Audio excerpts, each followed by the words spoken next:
I know everyone's extremely excited for that Green Bay game. I love how confident Niner Empire is for that game. We just never seem to have a problem with Green Bay, and everybody feels deep down like this game's going to be no different. So, yeah, I said that. And the truth is, if you thought that too, you weren't alone. Virtually all the bloggers, journalists, podcasters, YouTubers, and pundits for the 49ers thought that this should not be a problem. San Francisco should be able to handle Green Bay, particularly in the trenches. Well, we got a different game than we thought was going to happen on Sunday night, but Green Bay came to this game with a great attitude. We all remember a couple years ago that clip of Aaron Rodgers saying, well, we're going to have to go out to San Francisco, and he was really bummed about it almost in a bizarre kind of way. This time around, however, the Packers had a plan to really take it to the 49ers. And the 49ers came out a little bit flat. So let's take a look at the film and see what happened, and maybe we'll see a few surprises along the way. On the opening drive of the game, Green Bay had a nasty deep shot that they planned specifically for this matchup. I'm going to circle K'Wan Williams here. Now, Williams, for the last several years, has had one of the lowest, if not the lowest, passer rating allowed in the league. He's the best slot corner in the NFL. If he does have a weakness, it would be that he does not have the straight line speed that some of the other corners have. And Green Bay takes advantage of this immediately, calling for a deep shot with Allen Lazard. Notice that the 49ers only have one safety, and he's on the other side of the field. Coming into this game, Green Bay knew that if they got this defensive look, they would be able to run this play and potentially hit a big shot. And the Packers come out swinging right out of the gate. 42 yards. And to make matters worse, K'Wan Williams was injured running down and tackling Lazard on the play. The 49ers' best corner would be out for the rest of the game. Let's go back to the snap. Nick Bosa got off to a fast start, but I want you to watch Aaron Rodgers' feet here. It's a 5-step drop. 1, 2, 3, 4, 5, and when that back foot hits, the ball is out.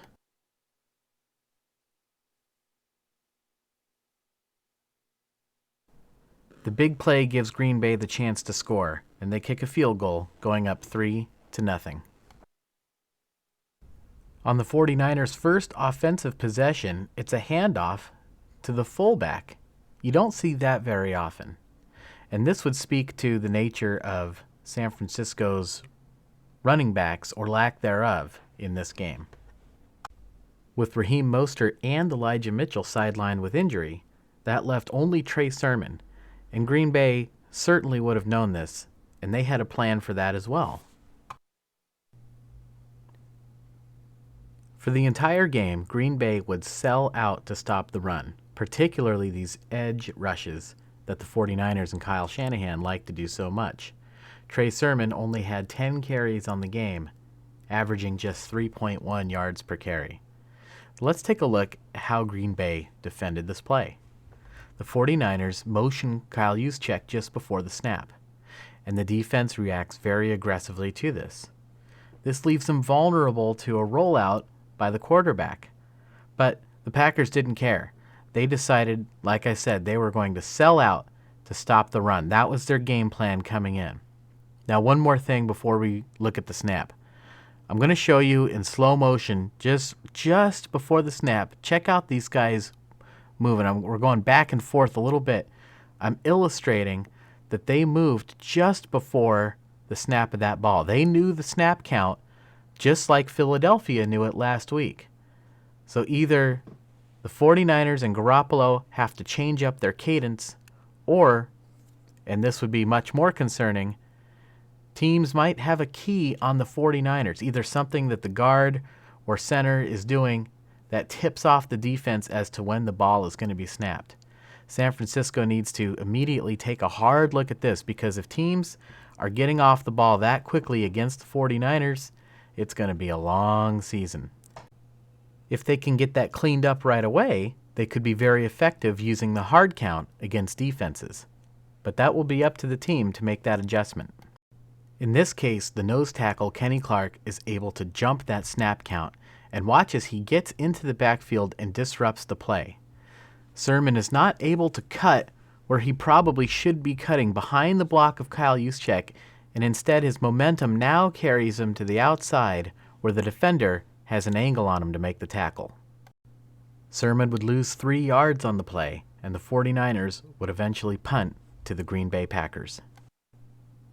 The Packers throw another haymaker, this one coming straight from the playbook of Kyle Shanahan. Sort of. Matt LaFleur, Green Bay's head coach, was one of Shanahan's assistants, and he uses the same strategies and philosophies that Kyle Shanahan uses, especially the concept of putting defenders in conflict, putting 2 offensive players in the area of one defender and forcing him to choose which route to take. In this case, Jimmy Ward decides to step up towards Marquez Valdes-Scantling, who simply blows by him. Now Tart stays with him, but Scantling has the angle on him, and it's an easy pass for Aaron Rodgers. This time it's a 47-yard gain, and halfway through the first quarter, the 49ers are reeling.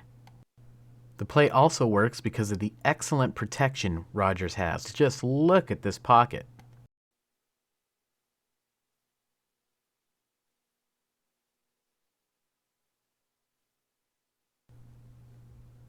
Green Bay would cap off the drive with a 1-yard touchdown pass to a wide-open Davante Adams, which would be somewhat of an omen of things to come.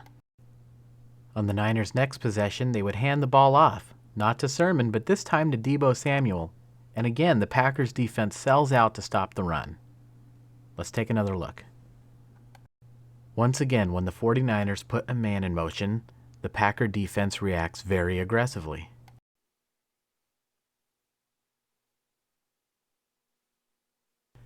The teams would trade punts, and the 49ers would start the second quarter with the ball at their own 14-yard line.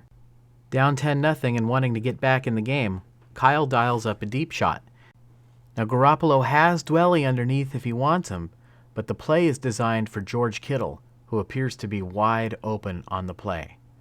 But look all the way on the other side of the formation.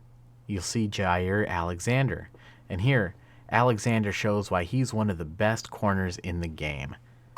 Watch as he turns on the Jets and comes all the way across to make an amazing play. And Kittle seemed completely surprised that he was even there as Alexander intercepts the pass.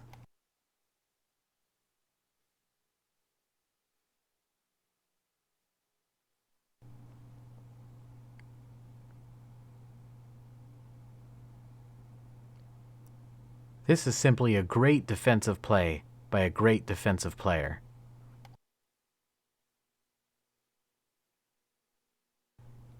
Fortunately, the 49ers have a great defensive player of their own, who also makes a great defensive play here, pressuring Aaron Rodgers into throwing this ball away on 4th down. And who's that, you might ask? Nick Bosa. The Packers are trying to block him with 2 players here, and he still gets the job done. Both defenses bail each other out early. And here we reach what turns out to be somewhat of an early turning point in this game. The Niners get stopped on 3rd and short, and they're on their own side of the field, so everything in terms of strategy and even analytics says they should probably go for this here. They're down 10-0 to Aaron Rodgers, and their offense has finally gotten in a groove. This is the worst time of the game to punt.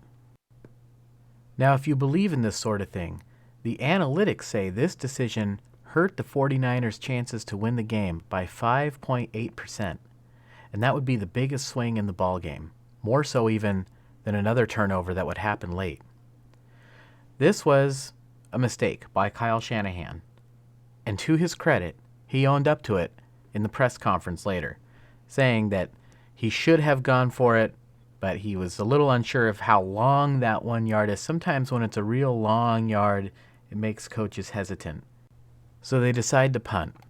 They only gain 35 yards on the play, And it gives Rodgers an opportunity to add to his lead, which he does. But not the way you would expect.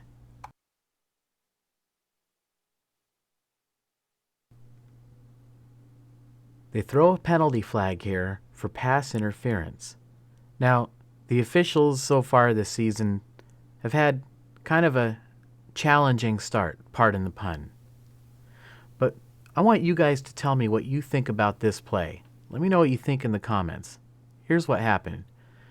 The receiver either ran the wrong route or Rodgers threw it in the wrong spot. He throws it to the outside even though the receiver is running down the middle, forcing him to turn towards the ball. Now, I'm not sure if this ball was catchable. Again, let me know what you guys think on this play. Emmanuel Mosley definitely contacts him, but this would be far from the last time we would hear from the officials in this game. The Packers would keep the pressure on, using one of their bread and butter plays to attack rookie corner Diamador Lenore. Rodgers is about to educate the young rookie with a play that he made famous throughout his career, the back shoulder fade.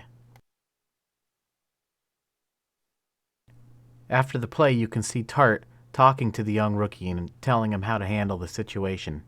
This can be a difficult pass to throw, but Rodgers and Davante Adams have great chemistry.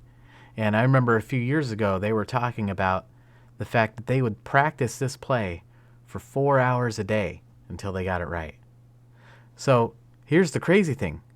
2 plays later, the Niners have a new cornerback on Davante Adams, Dante Johnson, and they run the exact same play with the exact same result.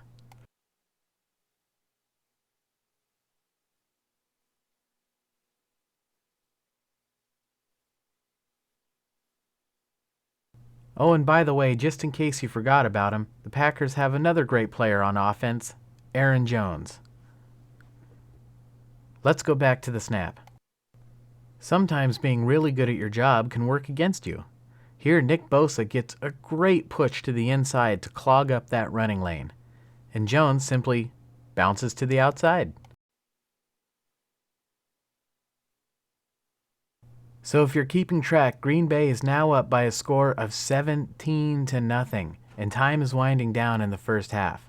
The 49ers desperately need a spark, and they get it from Trenton Cannon.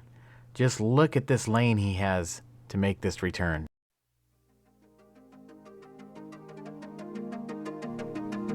68 yards, and the 49ers are in business.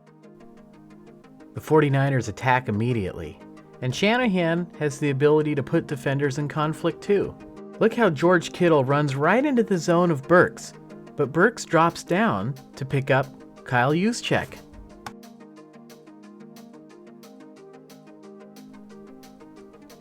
It's a first down, and you can see the 49ers hurrying to the line for the next play. There's only about 45 seconds left in the half at this point. A few plays later, and the Niners are still trying to get in the end zone.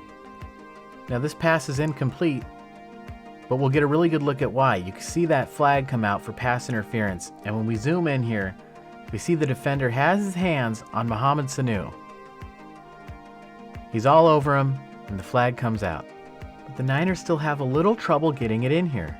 Check out this pass by Garoppolo. Ooh, that was nice, but Brandon Ayuk just can't quite bring it in. And you can see how frustrated Jimmy is. So, with just 2 seconds left on the clock, Shanahan decides to use his secret weapon. Trey Lance comes into the game. And here, the Niners call a play that they've been setting Green Bay up for this entire game. Let's take a look. They start off by putting a man in motion. Now, how do you think the Green Bay defense is going to react?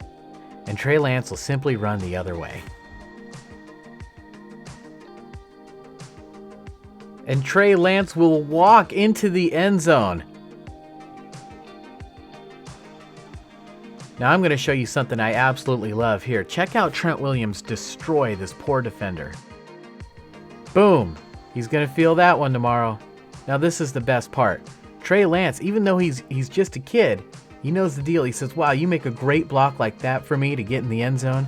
I'm going to give you the football. I want you to celebrate this touchdown. Offensive linemen don't get a chance to score very often, so that's a big deal when they get to spike the football. Great leadership from the kid there. The Niners kick the extra point, and they are right back in this thing, 17-7, and they get the ball to start the second half. We pick it up at 3rd and 1, and we see Trey Lance is back in the ball game. But the Niners put Kyle Juszczyk in motion, and this time he snaps the ball and takes the carry himself, kind of like a quarterback sneak. It's a play they've run before, and it's real effective, and it gets a first down for the 49ers. And Shanahan says he wished he would have done this in the first half on the play where he punted. But here the play works. Now, when we go back to the snap, I want you to see how little time the Packers have to react. Watch how quickly this unfolds. The Niners keep things rolling with a fake handoff. They know that Green Bay is going to sell out to stop the run, and this play would be no different.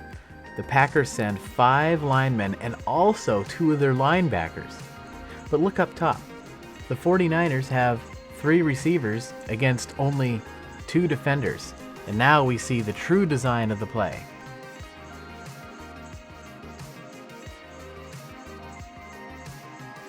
A great play by Jair Alexander and a strange decision to punt would slow down the Niners' offense in the first half, but now they are in a groove. What's coming next? The Packers don't know. It's a Trey Sermon sighting, and Sermon has his longest run of the game.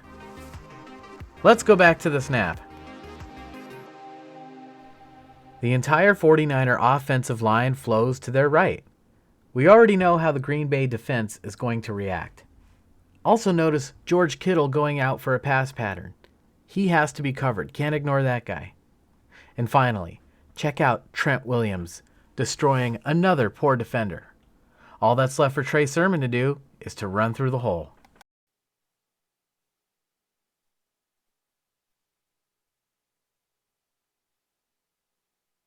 The 49er offense is nearly impossible to stop when they get hot, and this applies to Jimmy Garoppolo too, who makes a phenomenal throw here. The intended receiver is Deebo Samuel, but we see a defender lurking right there. Watch as Garoppolo fits this ball over the defender, and Samuel climbs the ladder to go get it. We got to take a look at that again.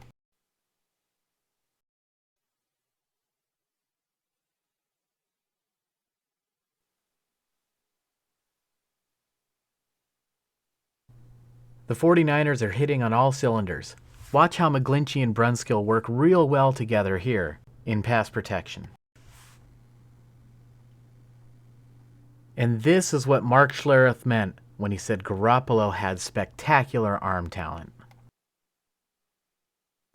The Packers try to stop the bleeding with an all-out blitz. But this makes it an easy read for Garoppolo. With just one safety deep, the obvious place to go with the football is to the other side of the field in Brandon Ayuk. All Ayuk has to do is get position on his defender. Watch as he actually does a good job of giving him a move to the outside first, and then cuts back to the inside once the defender is burned.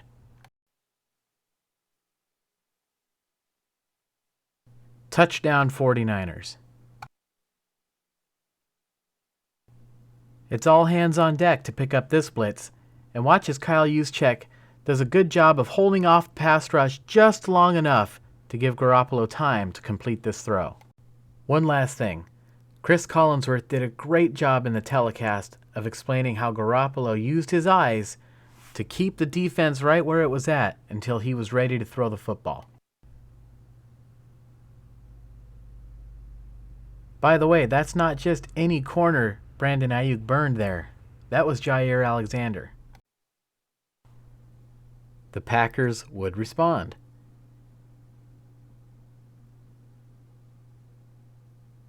We see another flag come out for pass interference, but this time when we look at the replay, we see it's actually a pretty good call. Fred Warner's got his hands all over the receiver, and the Packers are in business. Now we're going to go into the fourth quarter, so the teams will switch sides of the field, but it's the same drive. And here, Rodgers shows the world that, hey, I've got a pretty elite arm myself. Here it looks like Diamador Lenore is playing man coverage, but he's actually going to hand him off to his teammate and drop back because he's playing a zone. The problem is he's a little bit late in dropping back, and Marquez Valdez-Scantling heads towards the corner. Roger sees it and makes another spectacular throw. Both offenses are capable of these wicked strikes, and we've got ourselves a shootout. Football is a game of inches, and that's how close it is in the NFL.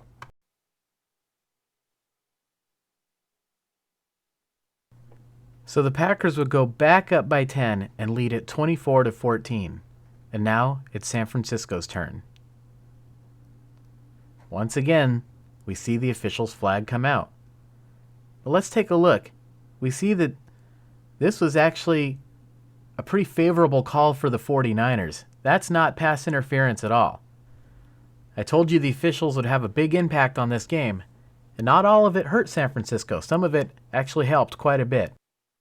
Now this is strange. On back-to-back plays here, the officials are going to be involved. Is that a catch?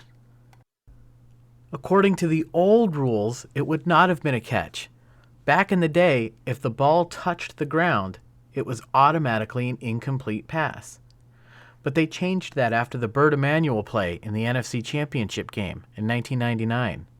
Now if you have control of the ball, it's a completed catch even if it touches the ground, as long as you're not using the ground to help you control the ball.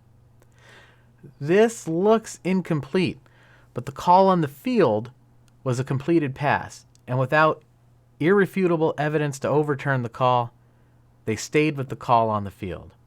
I'll put a link to that Bert Emmanuel play in the description. Somehow this drive would go on to get even stranger. I want you to watch very carefully the snap of center Alex Mack. It hits him as he's trying to hike the ball, and Garoppolo has to pick it up and scramble for yardage. Mercifully, this drive would start to wrap up with ordinary football plays. Here, we see the safeties for Green Bay playing back deep. They want to prevent a long touchdown from being scored here. They don't want the Niners to get back into it that easily. And they leave a hole in the zone for George Kittle. Now look at all the Packers standing around after the play. I think the defense started to get a little bit tired here. Notice the absolute, complete, total absence of any kind of a pass rush. Since Garoppolo's going to have all day to throw, Shanahan feels better here calling a more complicated, long developing play.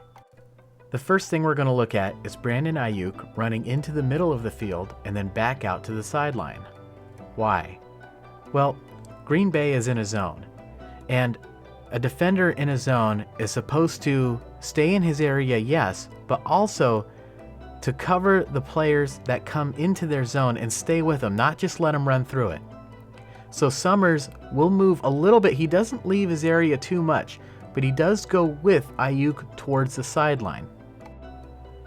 The next thing we see is Campbell, who's currently covering Mohamed Sanu. But he can't stay with Sanu if Sanu leaves his area. He's going to drop down to pick up Trey Sermon, who is coming into his zone. Well, if Summers moves and Campbell moves, who then is going to cover Sanu if Sanu cuts back into the middle? This is another brilliantly designed Kyle Shanahan play that's specifically designed to beat the zone and get Mohamed Sanu the football. The last thing we're going to look at is it looks like Garoppolo has Deebo Samuel wide open here. And he's staring right at him. But because he's staring right at him, you can see the defender making a jump, making a break on the ball. The ball could be picked off or knocked down, or Deebo could get blown up on the play. But this is exactly the point. Garoppolo is again manipulating the defense with his eyes, and he doesn't turn to Sanu until he's ready to throw the football.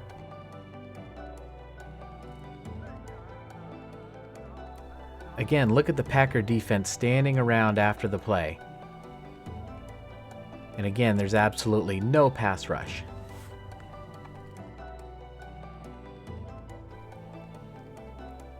Trey Sermon would punch it in, and the score is 24-21, the Packers leading by 3.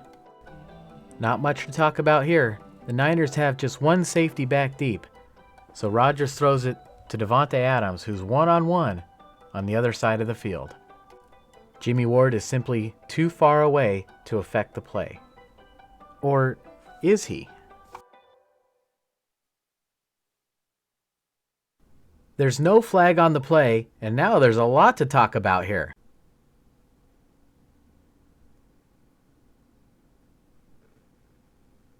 Now after this hit, we see Adams laying on the ground. Let's go back and take a real close look.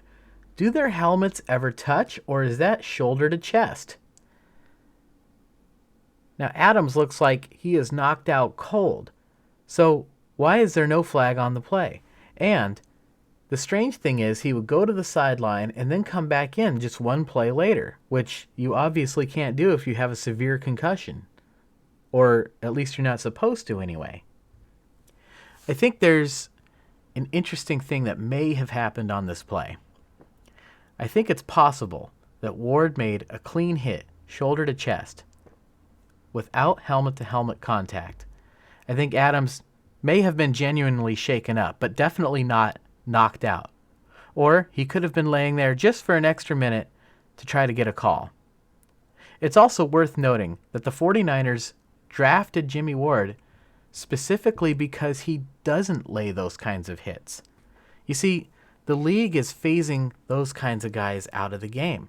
Take a look at Dante Whitner, for example. Instead, teams need players who can cover legally without making those hits.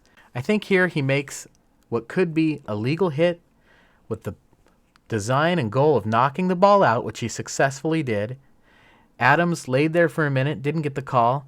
Now he had to go to the sideline, but he got checked out and he's clearly okay. He comes back into the game. He's not even on the injury report this week. And there was no flag. Now, did the officials not throw the flag because they realized all that? I don't know if that's true either. I think maybe they just got lucky. Anyway, let's get back to the game. Rodgers throws incomplete to Davante Adams, and the Packers are forced to punt. Finally, the 49ers are going to be in a position to take the lead. And here, Garoppolo makes, without question, one of his worst mistakes of his entire career, fumbling the football and giving the Packers a golden opportunity to go up big. Let's go back and see if we can find out what happened. The 49ers start out by putting Deebo Samuel in motion. Alex Mack and Laken Tomlinson will miss their blocks on purpose so they can act as lead blockers down the field for Trey Sermon. It's a middle screen, the most dangerous kind of screen that you can run. In fact, it's so risky, teams will not run it when they're backed up towards their own goal line or when they're near the opposing goal line. They will only run it here in the middle of the field where you still have a chance to recover if some kind of disaster happens. In fact, we see that once again, Kenny Clark, the nose tackle, is going to have a clear shot at Garoppolo.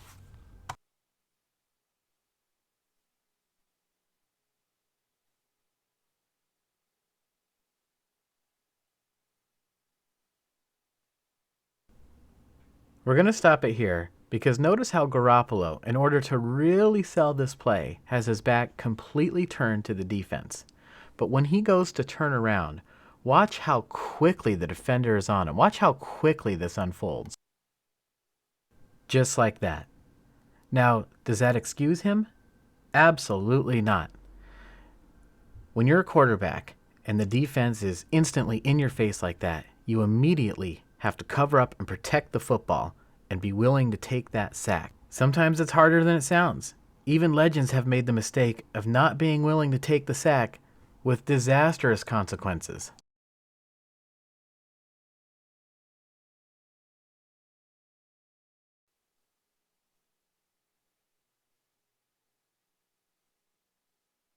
It's a play that reminds me very much of Alex Smith's fumble in 2010 against the Eagles, a play that generated a nuclear amount of heat, with the fans in the stadium openly chanting for Alex Smith's backup. While we didn't see that kind of reaction in the stadium this time around, we did see it on social media, on Twitter. And I'm not sure if that's fair. It was a busted play, and Garoppolo had very little time to react. He does have to get better at handling those situations. Period. End of story. Okay, let's get back to the analysis and see how that impacted the game. You may remember earlier when we were talking about analytics, how the decision to punt affected the 49ers' chances of winning more than any other play. And somehow, strangely, that includes that fumble. Green Bay was forced to settle for a field goal here, keeping it a one-possession ball game. It's possible that, due to the game situation with the time winding down, the situation lends itself towards a field goal there. Think about it. You don't want to give up your field goal. You're not going to take any chances with the football. You're going to be very careful. Of course, you go for the touchdown, but you're not going to do anything dumb to let the 49ers right back in it. If anything, you're going to make it harder for them by kicking that field goal and going up by 6 points. And that's what ended up happening. That fumble changed the odds of winning by about 3%, whereas the punt on fourth down in the first half changed it by 5.8%. That's if you're into the analytics and all that. We all know what a major play that was. But now the 49ers are down 6, and Garoppolo is going to have to bounce back immediately. There's no time to think about anything else. They must go down and score a touchdown, or they will lose this game. And Chris Collinsworth, on the telecast, very cheekily almost pointed out that Garoppolo was going to have to be Aaron Rodgers in this situation. When your back is against the wall, you go to your best players. And here the Niners call a play for George Kittle.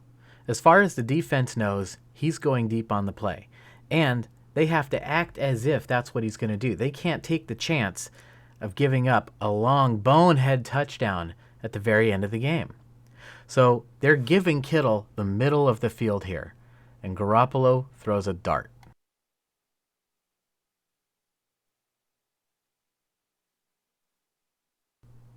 "39 yards on the play.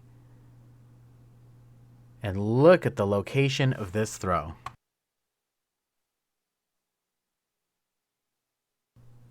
Now, immediately after this play, there was a group of us that instantly thought, run the football, right? There was still over 2 minutes to play at this point. The Niners had all 3 of their timeouts, so they were in a very secure situation where they had a lot of control over the clock, and it's very important to leave as little time as possible for Aaron Rodgers. The best way to do that on these long drives is to sneak in a few running plays. On the next 2 plays, the 49ers did not do that. They attempted a couple of passes. So not very much time is coming off the clock. Maybe they wanted to get one more first down first. In any event, it's 3rd down and 10 here. Deebo Samuel and Jimmy Garoppolo use their excellent chemistry. Samuel just simply gets position on Jair Alexander, and Garoppolo hits him with the football.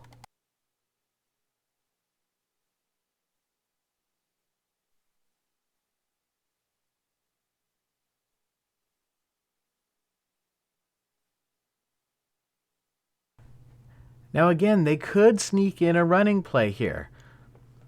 They have Juszczyk lined up in the backfield, but they opt for another pass. This time we see 3 receivers for the 49ers, and this time the Packers have 3 defenders in the right area. The only problem for the Packers is one of those receivers is George Kittle. George Kittle knows the situation. The most natural move here would be to go to the outside, get the first down and go out of bounds, maybe avoid taking that hit. But Kittle stays inbounds, fights for the yardage, but more importantly, keeps the clock running.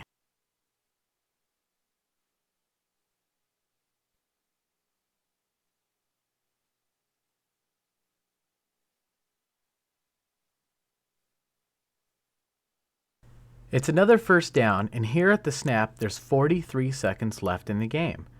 Also, there's 12 seconds left on the play clock. I saw a lot of people suggesting that Garoppolo should have let the play clock run down before taking the snap. Kyle Shanahan said he didn't want Garoppolo to do that, and he's correct. Well, Josh, wait a second. You just said to run the ball to take some time off the clock, so which is it? There is a difference, and I'll tell you what it is. Let's say you let those 12 seconds run off the clock, and then you throw a pass and it's incomplete. Now you have less time, yes, but you didn't gain anything in the meantime. If you call a running play, you will get a few yards closer to that end zone and take the time off the clock. And this is significant because it's not like the Niners were at the 1 or 2 or even the 5-yard line. They were at the 12-yard line, a point that Shanahan made very clear in his press conference. Now again, there was a lot of folks suggesting that Kyle Juszczyk should have just gone down at the 1-yard line intentionally to let the clock keep running. But as Kyle Shanahan pointed out, they were at the 1-yard line at the end of the first half and almost didn't score. It's not an automatic gimme that you're just going to be able to punch it in. If you have the opportunity to score, you have to take it, period. The best way to control the clock a little bit better would have been to use some of those first and second downs to run the football and then use your timeouts. The 49ers score, and they take the lead with 37 seconds left in the game. If you were around in the 80s, you would remember when the Celtics would be down by a point and they would say, there's 40,000 eyes on Larry Bird. Everybody knew who was getting the basketball, and somehow the defense still couldn't stop him. Well, that's Aaron Rodgers. And we've talked about spectacular throws, we've talked about elite throws, but now we're going to look at an MVP throw. Watch as Rodgers floats this ball over Fred Warner to Davante Adams. That's like Garoppolo's throw earlier, except this one has a much higher degree of difficulty. It's about 35 yards in the air, and look how close Warner is. This is just incredible. That's a throw that Russell Wilson cannot make, for example. There might be only one quarterback in the NFL who can make that throw, and that's Aaron Rodgers. Now there's just 16 seconds left, but the 49ers' chances evaporate here with an incorrect defensive alignment. It's a little hard to see, but that looks like rookie safety Talanoa Hufanga, and he's lined up way too deep. He's playing to take away the touchdown from Davante Adams, allowing him the inside part of the field, which is what the Packers want. In fact, the Packers would never attempt a touchdown throw in this situation. Why? Wouldn't a touchdown win the game just the same? Sure, but a long throw like that for a touchdown is a much lower percentage play, and because time is a factor, they only have one shot at this, so they're going to take the best shot, the highest percentage shot, which is to go for the field goal. Hufanga should be up much closer to Adams, where he could potentially make a play on the ball. Despite the distance of the throw, the chemistry between Rodgers and Adams make this an easy throw and catch.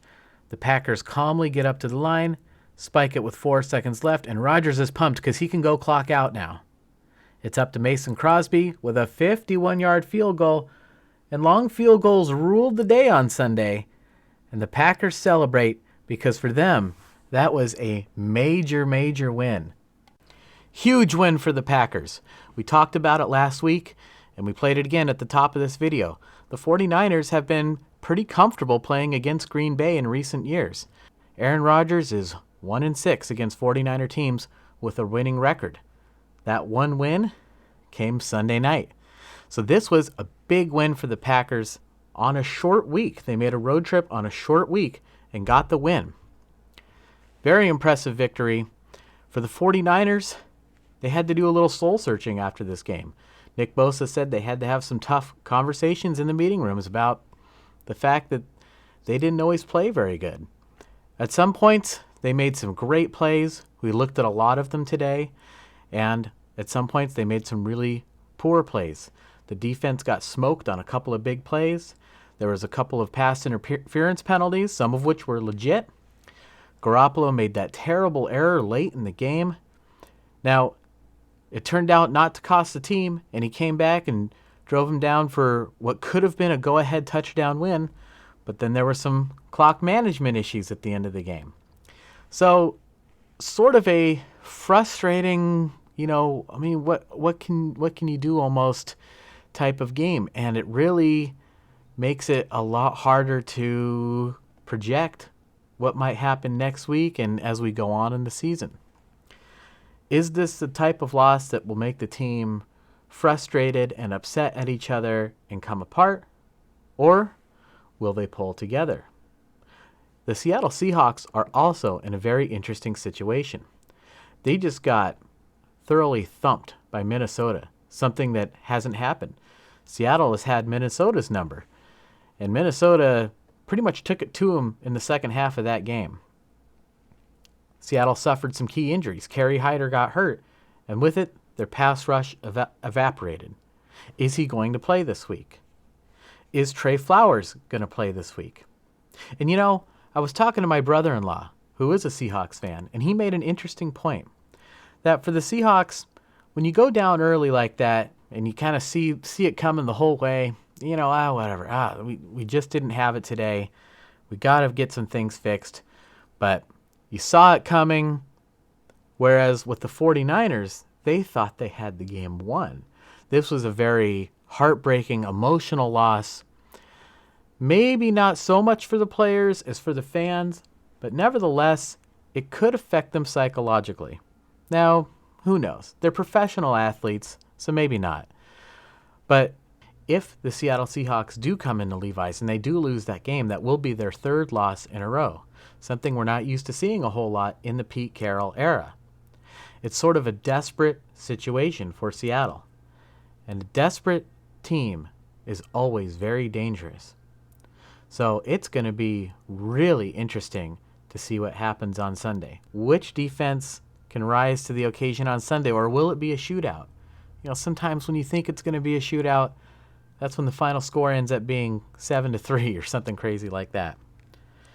I will say one more thing about this terrific Niners-Packers game that we saw on Sunday. Aaron Rodgers, he had the most beautiful quote at the end of the game. He said, "How can you not be romantic about the game of football?" And I just think that's going to be one of the most incredible football quotes of all time. He's completely right, of course. It's why we're all sitting here, because we love this game and we cannot wait to see what happens on Sunday. I want to thank all my new subscribers. You guys have been so great. Leave me your comments below. Let me know what you think about this game. I'll tell you guys what, it took a long time to make this video. If you could take just 10 seconds and hit that like button, I would really appreciate it. All right, it's Seahawks week. It's Seahawks. It's Niners. It's going down on Sunday. And after that game, we are going to be here breaking that down, looking at the X's and O's, and I will see you guys then.